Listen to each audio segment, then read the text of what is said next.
Sadhguru Nath Maharaj Ki Jai, and welcome to Jagadambi Reads the Holy Books of India, Ramayana263. As you may remember, Sampati's wings grew back right in front of the monkeys. He spoke to them words of encouragement. He said, "Nothing is impossible for those who strive for it.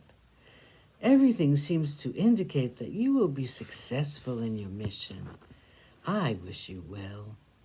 Like all the other young eagles, Sampati rose in the sky and flew higher and higher until he was lost to their view. They looked at each other in wonder. 19. How to cross the sea. The monkeys went out filled with new hope, and they had to plan as to how they're going to cross the sea. They were jumping about in sheer joy, and to them Sita was as good as seen in their minds. They would return to Kishkinda with the glad news.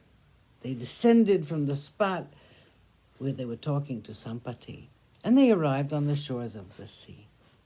They assembled there and stood watching the sea mutely, since their shouts of joy had decreased gradually and had died altogether when they saw the vast expanse of sea.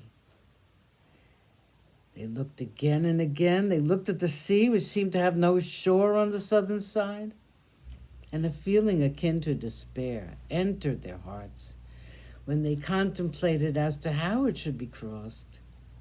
Huge waves were beating against the shore, and each wave was bigger and more fierce than the earlier one.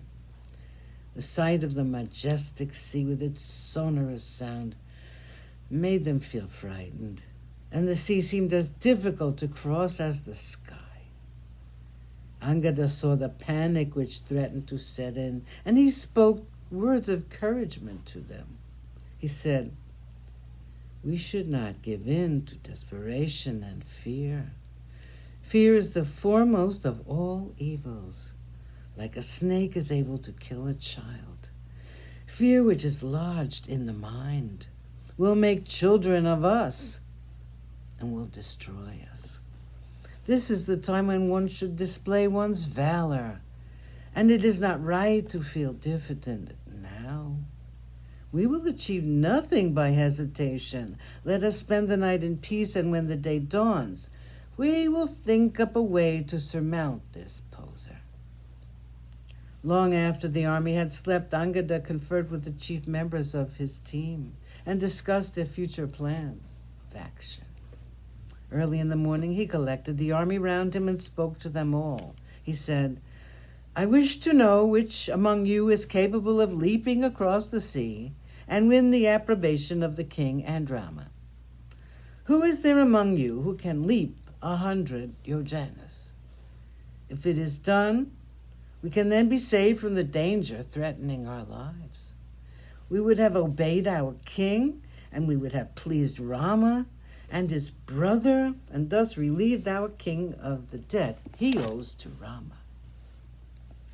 Come, let us know who are willing to undertake this task, which is stupendous." No one spoke. Angada's voice was still echoing from the slopes of the hills, and only the sea roared louder, as if to be mocking him. He spoke again and again. He got no reply. He then said, "I will ask you in a different way. Let each one announce how much he is capable of. The spirit of competition may whip up some enthusiasm in all of you." There seemed to be a stir, a ripple of life in the still crowd, and slowly they came out with their capabilities.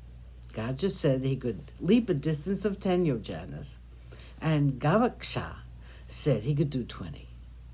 And so it went 30, 40, 50, 60. Dvidvita could jump up to 70 and another 80.